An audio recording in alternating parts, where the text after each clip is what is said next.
Hey everyone, Kristen here from Team Breshna, and today I'm going to show you all how to create your own matching tile game using Breshna's Match Mania template. To get started, head to the official website breshna.io and then scroll down until you see the game templates.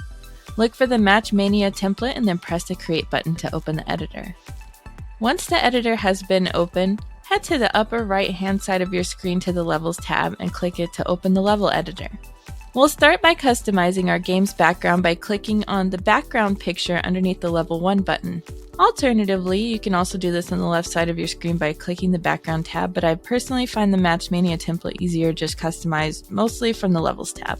We'll scroll through the different background images and choose the one that we like the most. I personally really like this one, so it's the one that I'll be using in my game. Next, we'll customize our game's tiles by clicking on the colored tile next to the background. I personally like this red tile, so it's the one that I'll be using for my game.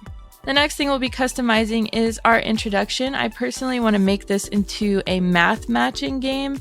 So for that, I think I want to match equations with their answers. So that's what I'll put as the introduction.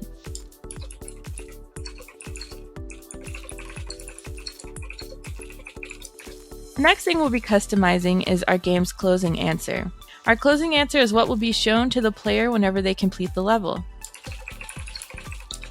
In my case, I just put awesome job. Next, we'll be customizing the amount of tiles that are in our game. You can choose between a 4x4 grid, a 4x2 grid, or a 4x3 grid. I think I'll keep it simple and just leave it as a 4x2 grid to start with.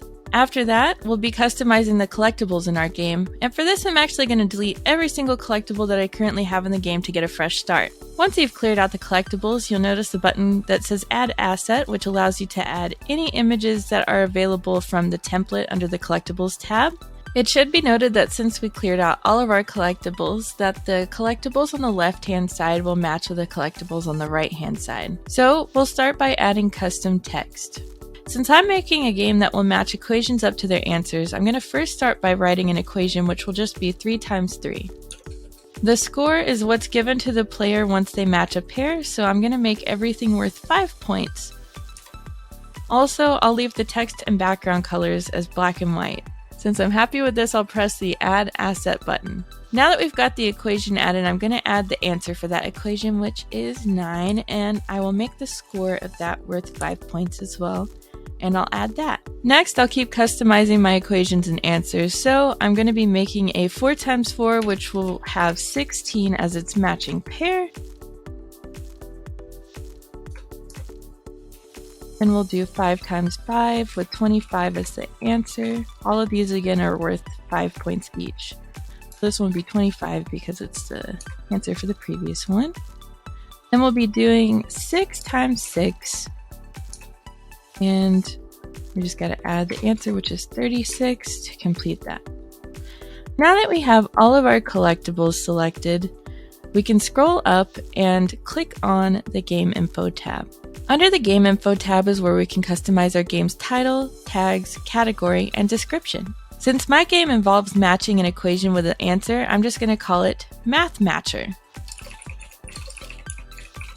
Our tags are important and need to be used to further describe our game. I'm actually going to click the X on words to describe your game since it's a placeholder tag. I'm going to include tags like math and education. Next, we'll select our game's category. By default, you can select between games for good, enterprise, education, social and entertainment, and health. For my game, I'm going to be selecting education. Next, we can choose whether or not to collect our player emails, which for this game, I'm actually going to leave that unchecked. And then lastly, all we have to do is customize our description. For my description, I'm going to put match the equation and the answer.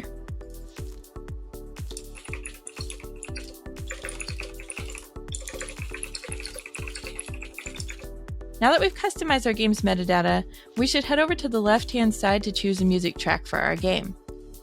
You can scroll through all the different options and press the play button to listen to all of them. I personally think that I'm going to be using this Clear Mind track, which you'll hear throughout the entirety of this tutorial video. Lastly, our game is ready to publish. We can go ahead and press the Publish button to get the game published. Here you can copy the URL and share it with your friends, and you can also check out and play your game.